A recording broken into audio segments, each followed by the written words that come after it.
Assalamu alaikum. Welcome to the first class of business law. This is our first class of business law. The first topic in business law is contract. What is contract? How we can define contract? There are different perspectives through which we can define contract, but now at this point we are going to define contract according to the law. How can we define contract according to the law? The law relating to contract in Pakistan is contained in the Contract Act 1872. वह हम इस sentence में ये पढ़ रहे हैं कि हमारा जो पाकिस्तान में कॉन्ट्रैक्ट को हम कैसे डिफ़ाइन कर सकते हैं लॉ के तहत। तो हम उसको डिफ़ाइन करेंगे कॉन्ट्रैक्ट एक्ट 1872 के तहत, जो कि पाकिस्तान में एप्लीकेबल है। और इसे कैसे डिफ़ाइन किया जा सकता है, तो लॉ की लैंग्वेज और लॉ के सब्जेक्ट में होता है कि हमने वर्ड टू वर्ड इसको फॉलो करना है। तो that's why I am directly going from this sentence to the specific definition of contract. इस सेंटेंस में हमने ये पढ़ा है कि कॉन्ट्रैक्ट को जो है वो हम डिफ़ाइन कर सकते हैं पाकिस्तान में according to the contract act 1872। और डेफिनेशंस क्या है? सबसे पहली definition, some definitions of contract are follow. First one है पैलॉक। अब हम मुसीबत हमारे लिए ये होती है स्टूडेंट्स के लिए कि उन्होंने जो लॉ की लैंग्वेज होती है, जो लॉ का सब्जेक्ट होता है, वो वर्ड टू वर्ड इन्होंने याद करना होता है। मतलब हम उसमें चेंजेस नहीं ला सकते। हम लोगों ने ये डेफिनेशंस ऐसे ही याद करनी है जैसे इन्होंने लिखी है। अगर इन्होंने इज़ लिखा है तो हम इज़ लिखेंगे, इन्होंने आ लिखा है तो हम आ लिखेंगे, इन्होंने दा लिखा है तो हम दा लिखेंगे। तो पहली डेफिनेशन है पुलिक। अब हम लोग इसको कैसे याद करें? POLL पोल एंड ACK एक। तो आसानी के लिए हम कह देते हैं पोल या हम कह देते हैं पुल पुश। कुछ ऐसे वर्ड्स आप लोग अपने लिए असाइन कर लें जिससे आप लोगों को ये नाम आसानी से याद हो जाए, क्योंकि नाम हम चेंज नहीं कर सकते, नाम हम लोगों ने यही रटना है। पोल एक या कोई और आसान सा वर्ड हो। सपोज़ हम लोग कहते हैं पुल पुश, कि पुल ने कैसे डिफ़ाइन की थी, और एक को मैं कहती थी ABC। पुल ABC ने हमें कैसे डिफ़ाइन करके दिया था कॉन्ट्रैक्ट को। तो जब हम लोग उसको याद करते हैं तो आसानी के लिए हम कहते हैं पुल पुश भाई, पुल ABC। जो भी आप लोग इसके लिए टर्मिनोलॉजीज अपने माइंड में क्रिएट करना चाहते हैं, आप वो क्रिएट करके और इसको रटा लगा सकते हैं हम अपनी आसानी के लिए, ताकि हमें ये चीज़ एनुअल में याद रहे। क्योंकि एनुअल में बहुत सी चीज़ होती है जब हमें भूल जाती हैं। हम अपने माइंड में कोई ऐसी चीज़ रखते हैं जो हमें याद रह जाए। जैसे मैंने भी कह दिया पुल पुश या पुल ABC, तो पुल ABC भी मुझे याद आ जाता है, यार ये POL पोल और ACK, ABC नहीं थी, ACK था। हाउएवर उन्होंने कैसे डिफ़ाइन किया है? Every agreement and promise enforceable at law is a contract. इन्होंने ऐसे डिफ़ाइन किया है, हर एक एग्रीमेंट और हर एक वादा जो कानून के तहत इन्फोर्सेबल होता है उसे कॉन्ट्रैक्ट कहते हैं।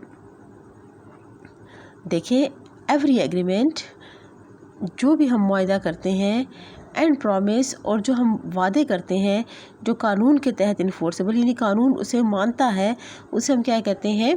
कॉन्ट्रैक्ट कहते हैं। अब इसमें डेफिनेशन में देखा जाए तो दो चीज़ें हमारे पास आ रही हैं, एवरी एग्रीमेंट एंड प्रॉमिस। दो डेफिनेशन ये हो गई, और enforceable by law is called contract. तो ये जो वर्ड्स हैं ये हम आगे भी डिफ़ाइन करेंगे। सेकंड है अच्छा सलमोंट। अब इसको नाम याद करने का बहुत मज़े का तरीका था। हम बादाम की बात करते, अलमोंड ने कैसे डिफ़ाइन किया था कॉन्ट्रैक्ट को? अलमोंड तो आप सब लोग पहचानते हैं ना, यूज़ भी करते हैं। तो अलमोंड भाई ने हमें क्या, बादाम ने हमें क्या कहा था? बादाम ने भी तो डिफ़ाइन किया ना। बादाम जब हम लोग खाते ही स्टडी के लिए हम कहते हैं भाई हम खाते हैं बादाम ताकि हमारा दिमाग तेज़ हो जाए। तो जब आप दिमाग तेज़ करने के लिए बादाम खाते हैं तो बेचारे बादाम को कॉन्ट्रैक्ट को भी डिफ़ाइन करने दे। तो वो बादाम जो है वो एस का भाई है, एस के साथ बादाम को बड़ा अच्छा रिश्ता है। तो एस और बादाम ने कैसे डिफ़ाइन किया है? A contract is an agreement.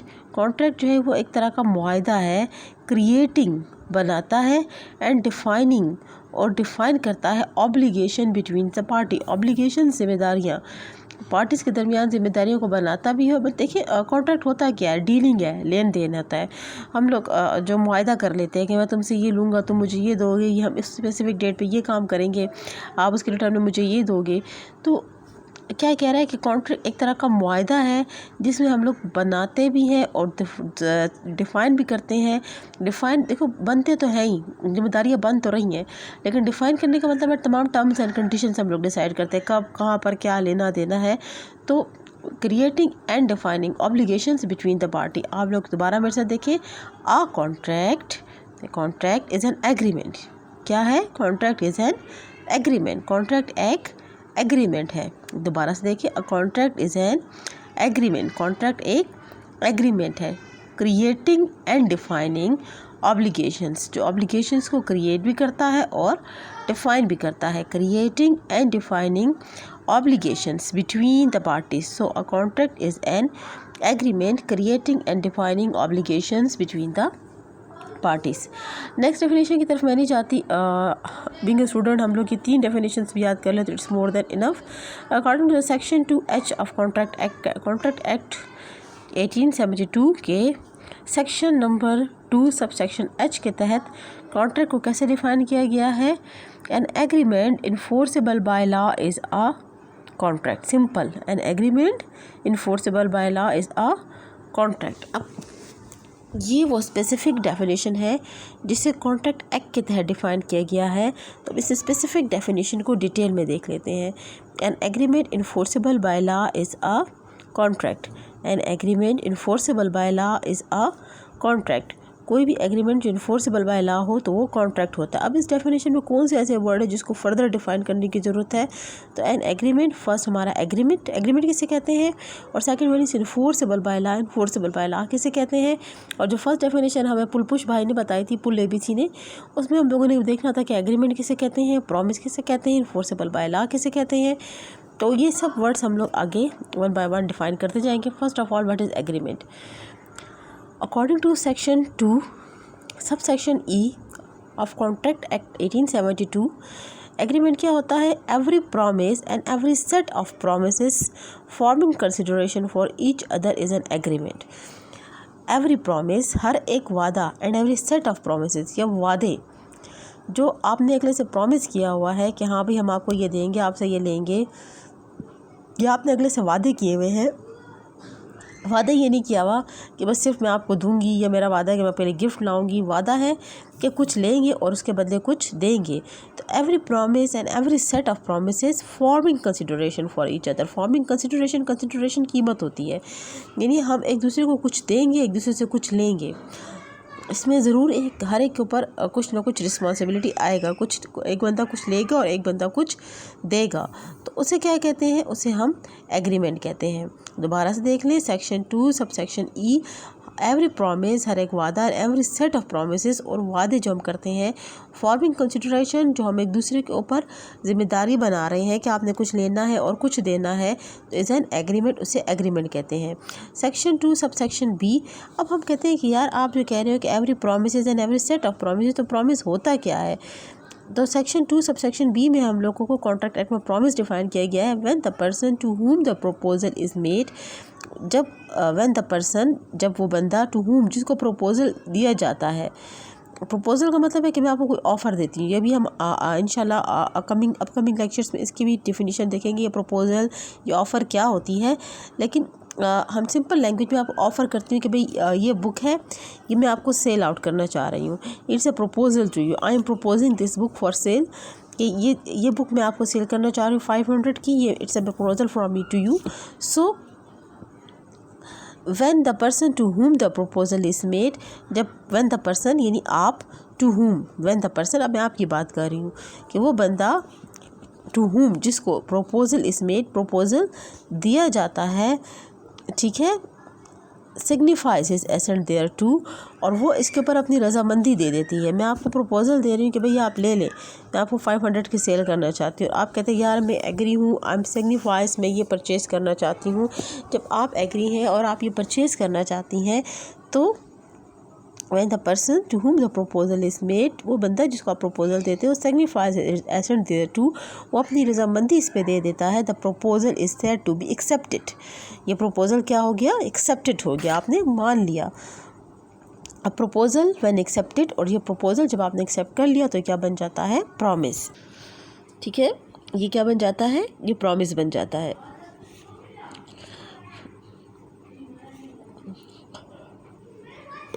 यहाँ तक आपके पास एग्रीमेंट की डेफिनेशंस आ गई हैं जो आपने वर्ड टू वर्ड याद करनी है। अब देखिए इन्होंने एक एग्जांपल भी दी है, A offer to sell his car to B. A ने बी को ऑफ़र की कि मैं अपनी गाड़ी बेचना चाहता हूँ फॉर ₹8 लाख। अब कंसिडरेशन, एक गाड़ी दे रहा है और एक पैसा दे रहा है। B give his acceptance, B ने कहा हाँ मैं एग्री हूँ, इट इज़ एन एग्रीमेंट। ये क्या हो गया? एग्रीमेंट हो गया। अब एग्रीमेंट को हम समझ चुके हैं कि किसे कहते हैं। सेकंड है इन्फोर्सेबल बाय लॉ। जी, इन्फोर्सेबल बाय लॉ क्या मतलब है इसका? हमने ये तो पढ़ लिया कि एग्रीमेंट किसे कहते हैं। अब हमारे पास सेकंड क्वेश्चन है कि हर वो एग्रीमेंट जो इन्फोर्सेबल बाय लॉ होता है वो कॉन्ट्रैक्ट होता है। तो इन्फोर्सेबल बाय लॉ का मतलब क्या है? An agreement is enforceable by law if it is recognised by the court. हर वो एग्रीमेंट इन्फोर्सेबल बाय लॉ होता है जिसे कोर्ट रिकग्नाइज कर सके। रिकग्नाइज का क्या मतलब हुआ? In order to enforceable by law the agreement must create legal obligations between the parties. कोई भी कॉन्ट्रैक्ट को आप कोर्ट को रिकग्नाइज करने के लिए या उसे कानूनी बनाने के लिए इस तरह का होना चाहिए वो कॉन्ट्रैक्ट, या वो माहदा ऐसा होना चाहिए कि वो एक दूसरे जो हम लोग एक पार्टीज़ के ऊपर कंसिडरेशन क्रिएट कर रहे हैं वो लीगल ऑब्लिगेशंस बन रही हैं। यानी हम कानूनी तौर पर एक दूसरे के लिए कंसिडरेशन क्रिएट कर रहे हो, कानूनी तौर पर हम जो है कुछ ले रहे हो और कुछ दे रहे हो। इस वर्ड्स को समझने के लिए एग्जांपल देख लेते हैं। A invites B to a dinner. A ने बी को डिनर पे इनवाइट किया। बी ने एक्सेप्ट की इनवाइटेशन लेकिन उसने डिनर ना आया ना अटेंड किया। तो A can not sue for damages, it is a social agreement. ये आगे इन्होंने फर्दर इसको डिफ़ाइन भी कर दिया है, लेकिन यहाँ पर भी ये चीज़ डिफ़ाइन हो रही है। मैं आपको कहती हूँ कि आप मेरे घर आ जाएं, मेरी फ्रेंड है, मैं आपको खाने पे बुला रही हूँ और आपने कहा इंशाल्लाह मैं आ जाऊँगी, मैं अपनी फैमिली के साथ आऊँगी, हम इंशाल्लाह 10 बंदे आएंगे। मैंने 10 बंदों का लंच तैयार किया, उनका खाना तैयार किया, उनके लिए चाय का इंतज़ाम किया, स्वीट्स, कोल्ड ड्रिंक्स, सब कुछ, लेकिन आप नहीं आए। तो क्या मैं आपको डैमेजेस के जो मुझे नुकसान हुआ है आपको कोर्ट में ले जा सकती हूँ? नो, नेवर एवर, क्योंकि मैंने कोई लीगल ऑब्लिगेशन क्रिएट नहीं की। लेकिन अगर हम बिज़नेस बैन होते और आपने मुझे बिज़नेस डील के लिए इनवाइट किया होता और मैंने कहा होता कि मैं आऊँगी और मैं ना आती, तो आपको जो नुकसान होता आप उसके लिए मेरे ख़िलाफ़ कोर्ट में जाते, क्योंकि वो क्या था? लीगल ऑब्लिगेशन था। यानी हर वो एग्रीमेंट जो कानून जिसे पहचान सके, जो एक दूसरे के दरमियान लीगल ऑब्लिगेशंस को क्रिएट करे, उसे हम इन्फोर्सेबल बाय लॉ कहते हैं। और the term agreement is wider than contract. Agreement जो है वो कॉन्ट्रैक्ट से बड़ा है। क्या मतलब? एग्रीमेंट कैसे कॉन्ट्रैक्ट से बड़ा है? इस सेंटेंस को समझने के लिए पहले मैं इनकी 2 टाइप्स को पढ़ लूँगी, फिर आपको समझ आ जाएगी कि एग्रीमेंट कॉन्ट्रैक्ट से बड़ा क्यों है और all contract are agreement but all agreement are not contract, ये क्यों बकवास की गई है। इस सेंटेंस का क्या मतलब है? Social agreement are not enforceable by law. Social agreements वो होते हैं जो इन्फोर्सेबल बाय लॉ नहीं होते। They can do not create legal obligations between the parties. इसी पार्टीज़ के दरमियान लीगल ऑब्लिगेशंस क्रिएट नहीं करते। जैसे भी यहाँ पर मैंने आपको कहा कि ए बी को इन्वाइट करता है डिनर के लिए, बी इन्विटेशन एक्सेप्ट करता है लेकिन नहीं आता, ए को नुकसान हुआ, वो डैमेजेस के लिए उसके खिलाफ नहीं जा सकता, तो ये क्या है? सोशल एग्रीमेंट है। सोशल एग्रीमेंट का मतलब है कि आप कानूनी तौर पर एक दूसरे को पाबंद नहीं करते। इसमें आप कोई भी एग्जांपल ले सकते हो, जो आपके फ्रेंड्स में, जो आपकी रिलेटिव्स में कॉन्ट्रैक्ट्स होते हैं और जो वादे होते हैं, जो मुआहदे होते हैं और अगला बंदा उसे फॉलो नहीं करता, इसमें आप तमाम एग्जांपल्स ले सकते हैं।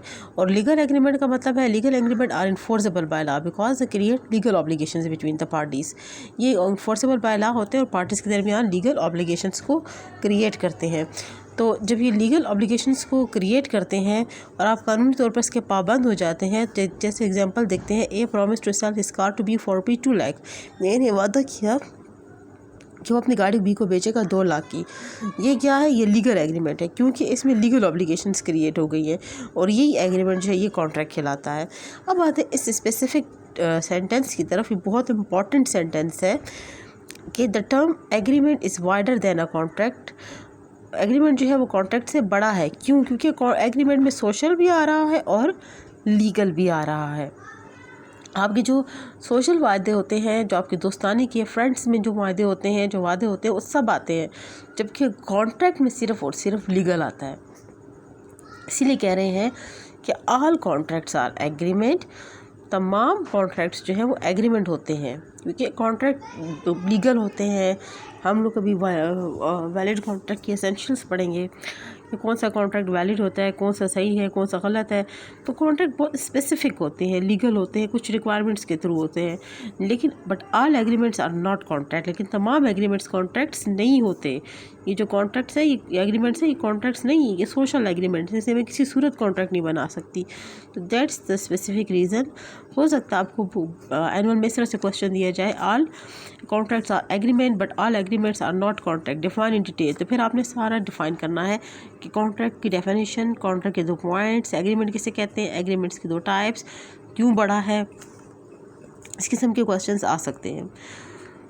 Now the second topic is essentials of a valid contract. हमने ये तो देख लिया कि कॉन्ट्रैक्ट किसे कहते हैं। अब हम ये देखना चाहते हैं कि कौन सी चीज़ें हैं, कौन से पॉइंट्स हैं, कौन सी बातें हैं जो कॉन्ट्रैक्ट में होगी तो ही कॉन्ट्रैक्ट जो है वैलिड होगा, अदरवाइज़ कॉन्ट्रैक्ट वैलिड नहीं होगा। अब valid contract is binding and enforceable. सबसे पहला पॉइंट तो ये कि बाइंडिंग एंड इन्फोर्सेबल, यानी in valid contract all the parties are legally bound to perform the contract. Binding, तमाम पार्टीज़ जो है वो कानूनी तौर पर पाबंद होगी कि वो कॉन्ट्रैक्ट को परफॉर्म करेगी। इसी तरह this contract can be enforce by either of the parties. Enforce यानी कोई भी पार्टी इन्फोर्स कर सकती है। अगर एक पार्टी पीछे होती है तो दूसरी पार्टी के खिलाफ केस कर सकती है।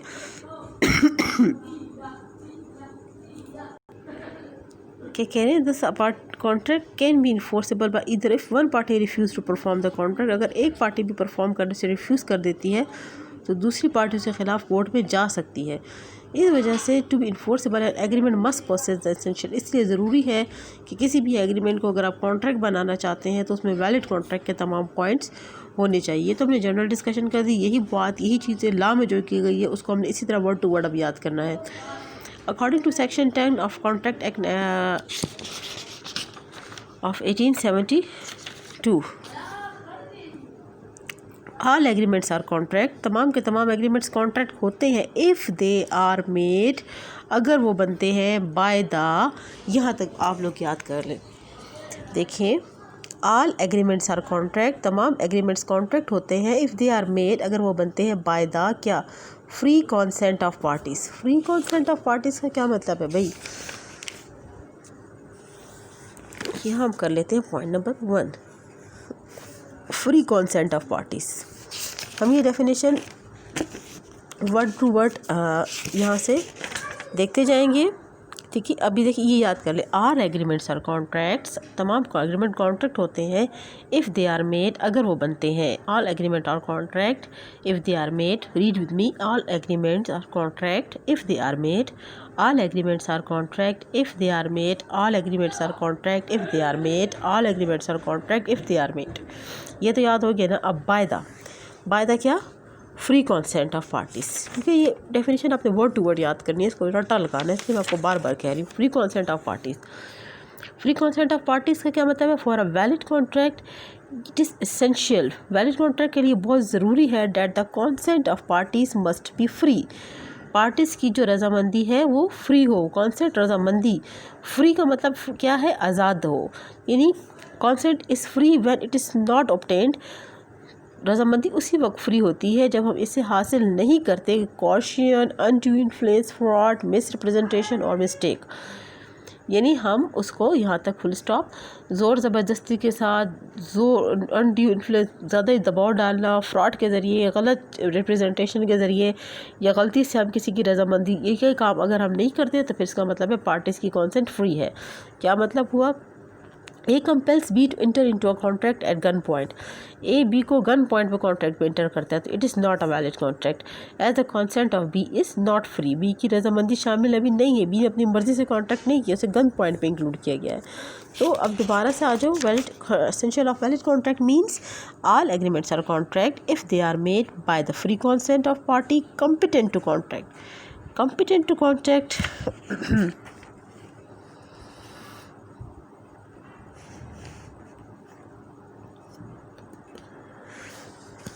competent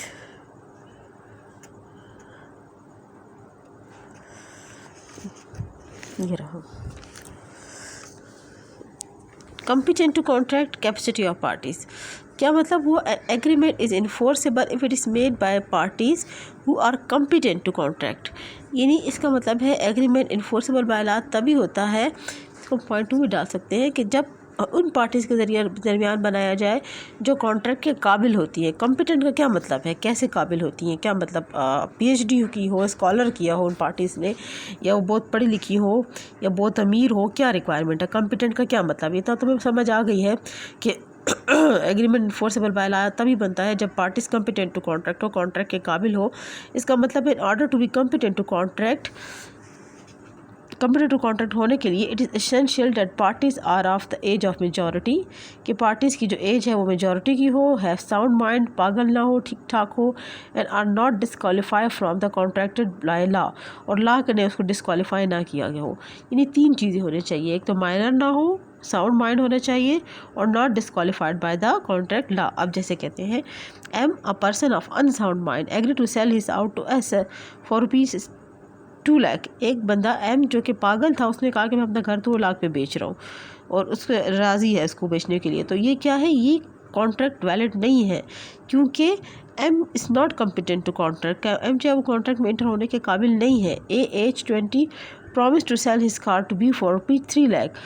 ए 20 एज, इसकी एज 20 है और वो अपनी गाड़ी बेचने के लिए तैयार है, यह वैलिड है क्योंकि वो मेजॉरिटी की एज में है। माइनॉरिटी जो है वो 18 एज है। अगर ये 18 या 18 से कम होता तो फिर हमारा ये कॉम्पिटेंट टू कॉन्ट्रैक्ट ना होता। दोबारा आ जाए, all agreement are contract if they are made by the free consent of party competent to contract for a lawful consideration and with a lawful object. Lawful consideration for a valid contract the consideration should be lawful. Consideration क्या होता है, कुछ लेना और कुछ देना, वो lawful होना चाहिए। लॉफुल का क्या मतलब है, consideration is the price paid by one party for the promise of the other party. एक बंदा जो दे रहा है, दूसरा बंदा जो ले रहा है, जो लेन देन, जो चीज़, जो एक बंदा चीज़ जो दे रहा है, दूसरे बंदा जो चीज़ ले रहा है, उसे हम कंसिडरेशन कह रहे हैं। और हम ये कह रहे हैं कि मस्ट बी लॉफुल। लॉफुल जैसे A agree to sell his house to B for ₹10 lakh. A कहता है कि मैं एग्री हूँ अपना घर 10 लाख में बेचने के लिए बी को। For A ₹10 lakh is a consideration and B house is a consideration. A के लिए 10 लाख और बी के लिए घर कंसिडरेशन है। And A promises B to get him a government job and B promise to pay ₹1 lakh. अब यहाँ पर देखें, ए क्या कहता है, बी को कहता है कि मतलब मुझे जॉब दो, मैं तुम्हें 1 लाख रुपये दो, मैं तुम्हें जॉब दे दूँगा। तो ये जो है ये लॉफुल कंसिडरेशन, ये कानूनी होना चाहिए। A valid contract the consideration must be lawful। और यहाँ पे consideration को हमने डिफाइन कर दी। consideration is the price paid by one party for the promise of the other party। तो ये क्या है, लॉफुल का मतलब है कि गैर कानूनी चीज़, अगर आप गैर कानूनी काम के लिए कुछ लेन देन करते हैं तो वो कॉन्ट्रैक्ट की डेफिनेशन में नहीं आएगा। एंड लॉफुल और consideration with lawful object. Lawful object क्या मतलब, it is necessary that agreement must be for a lawful object. Lawful object के लिए बनाना चाहिए, मकसद ला कानूनी होना चाहिए, गैर कानूनी मकासद के लिए नहीं होना चाहिए। कैसे, ए प्रॉमिस टू पे ₹5,000 इफ़ बी बीट सी। ए ने कहा कि अगर तुमने सी को मारा तो मैं तुम्हें 5,000 दूंगा। इट इज़ इलीगल, ये लॉफुल का मकसद नहीं है। A hire a house to use for gambling, it is illegal, gambling illegal काम है। इस किस्म के जो इलीगल काम है, इलीगल मकासद है, उनके लिए अगर कॉन्ट्रैक्ट बनेगा तो वो वैलिड कॉन्ट्रैक्ट नहीं कहलाएगा। All agreements are contract if they are made by the free consent of party competent to contract for a lawful consideration with a lawful object and are not hereby expressly declared to be void. It's hereby expressly declared to be void, not expressly declared void. The agreement must not be one of those agreements which have been expressly declared to be void by the law. वो agreement नहीं होना चाहिए जिसे बाकायदा कानून ने कहा हुआ है कि क्या है, वाइड है। जैसे कानून क्या, जैसे A promise to close his business on the promise of B to pay ₹2 lakh. A कहता है मुझे 2 लाख रुपये दो, अपना बिजनेस ही बंद कर दूंगा। तो ये वाइड है क्योंकि ये ट्रेड को रोक रहा है। इस किस्म जो चीज़ बाकायदा नज़र आ रही है कि वो वाइड है, तो बस फिर तो वो वाइड है, नॉट एक्सप्रेसली डिक्लेयर, बिल्कुल वाज़ेह नज़र आ रहा हो। ए promise to pay ₹2,000 to B if Pakistan win the world cup final. This agreement is void, साफ नज़र आ रही है। तो आप लोग जुआ टाइप की चीज़ है। तो इस किस्म की चीज़ें जो आपको एक्सप्रेस नॉट एक्सप्रेसली डिक्लेयर, बिल्कुल आपको क्लियर बता रही है कि वो वाइड है, तो वो भी एक वैलिड डेफिनेशन में नहीं आता है। Agreement must not be one of those agreement which have been expressly declare to be void by the law. Law ने उसे कानून में बाकायदा कहा है कि वो क्या है, वाइड है। अच्छा, फिर हम आ जाते हैं All agreement are contract if they are made by the free consent of party competent to the contract for a law consideration and the lawful object and are not hereby expressly declared to be void, whereby necessary the agreement to be void. Where necessary the agreement must satisfy the requirement of law regarding writing, attestation and registration. Where necessary the agreement must satisfy the requirement of law. दूसरी बात ये है कि agreement जो है वो law की requirement सारी पूरी करता हो, जैसे राइटिंग, अटेस्टेशन, रजिस्ट्रेशन। तो लॉ की कौन कौन सी रिक्वायरमेंट है? लॉ की रिक्वायरमेंट पहले तो ये कि ऑफर एंड एक्सेप्टेंस।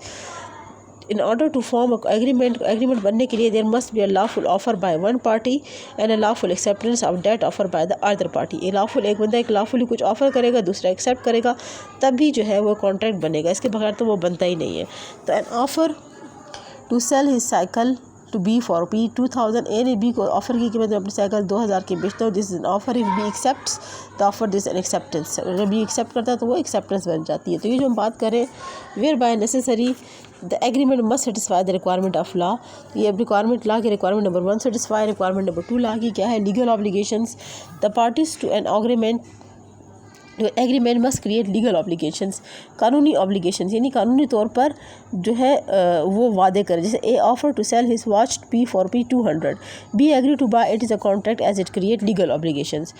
ए ने कहा है कि मैं अपनी घड़ी जो है वो बेचना चाहता हूँ और 200 की, और बी ख़रीदने के लिए तैयार है। ये कॉन्ट्रैक्ट है क्योंकि कानूनी जो है वो वादा बन रहा है। A husband promise to pay his wife an allowance of 30 every month. Later the party separated and the husband refuse to pay the wife sue held that wife is not entitled an agreement that is not create legal obligation. एक husband pay wife आपने में contract करते हैं कि यार मैं तुम्हें $30 दूंगा हर महीने, लेकिन उनकी बात में सेपरेशन हो जाती है, तो फिर वाइफ जो है ये जो है कानूनी तौर पर आप हस्बैंड के ख़िलाफ़ केस नहीं कर सकती। क्यों नहीं कर सकती? क्योंकि ये जो है लीगल ऑब्लिगेशंस नहीं है इनके दरमियान। तो लीगली कानून की रिक्वायरमेंट जो हमने कहा ना, where by necessary the agreement must satisfy the requirement of law, law की रिक्वायरमेंट्स मस्ट सेटिस्फाई करे। इसके अलावा लॉ की रिक्वायरमेंट्स क्या है जो साफ लिखा हुआ है regarding writing, attestation and registration. तो राइटिंग एंड रजिस्ट्रेशन पहले लॉ की रिक्वायरमेंट सारे देख लेते हैं। Certainty of terms according to the section 29 agreement the meaning of which is not certain or capable of being made certain or void. वो तमाम agreements जिसका जो क्लियर नहीं है, जो सर्टन नहीं है, और जो ऐसे हैं जिसमें हम लोगों के पास चीज़ें मुकम्मल तरीके से डिफ़ाइन नहीं है, तो वो वाइड है। क्या मतलब सर्टन नहीं है, डिफ़ाइन नहीं है? ए वादा करता है कि वो 20 बुक्स बेचेगा, बी को उसकी डिटेल्स नहीं बता रहा, तो ये एग्रीमेंट जो है वाइड है क्योंकि ये क्लियर ही नहीं है। या ओ agreed to purchase a van from S. The price was to be paid over 2 years. Held there was no contract as the term were not certain. हमें नहीं पता कि कितनी कीमत देगी, कितने इंटरेस्ट देगा, किस तरह से पेमेंट करेगा, तो कुछ डिटेल नहीं बताएगी। इस वजह से ये भी सर्टन नहीं है। एक और रिक्वायरमेंट है लॉ की पॉसिबिलिटी, ऐसा कॉन्ट्रैक्ट नहीं हो जो हम परफॉर्म ही नहीं कर सकते। Valid contract must be capable of being perform, कम से कम इस काबिल तो हो कि हम परफॉर्म कर सकें। कैसे? जैसे ए कहता है बी से कि वो जादू से जो है पूरा ट्रेजर निकाल देगा, तो जादू से treasure it's not an enforceable by law. ये तो ऐसी बातें जो पॉसिबल ही नहीं है। A agrees with B to put life into B's dead brother, तुम्हारे मरे हुए भाई की जिस्म में जान डाल दूंगा। ये इस किस्म के जो वादे हैं, इस किस्म के जो एग्रीमेंट्स हैं वो इन्फोर्सेबल बाय लॉ नहीं है।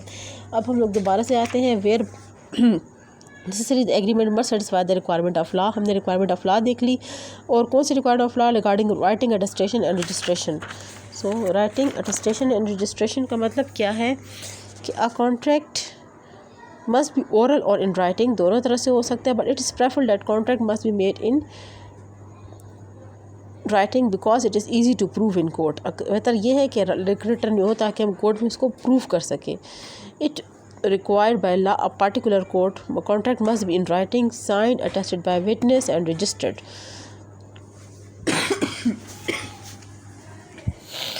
रिटर्न होना चाहिए, पार्टी साइन करे, गवाही दे, रजिस्टर्ड हो। जैसे एक्स वर्बली प्रॉमिस करता है कि अपनी बुक वाई को बेच देगा 200 की, ठीक है।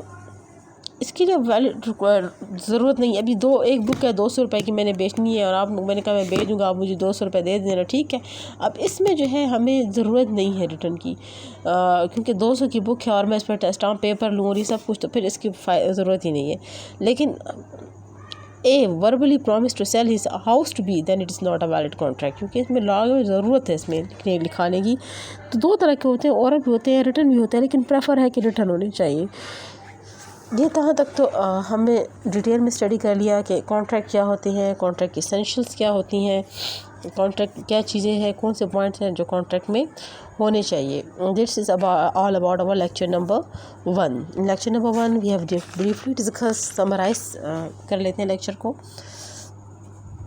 कि कानून के कॉन्ट्रैक्ट एक्ट 1872 के तहत पाकिस्तान में कॉन्ट्रैक्ट के लॉ को कैसे डिफ़ाइन किया गया है। हमने इसमें 3 डेफिनेशन स्टडी की।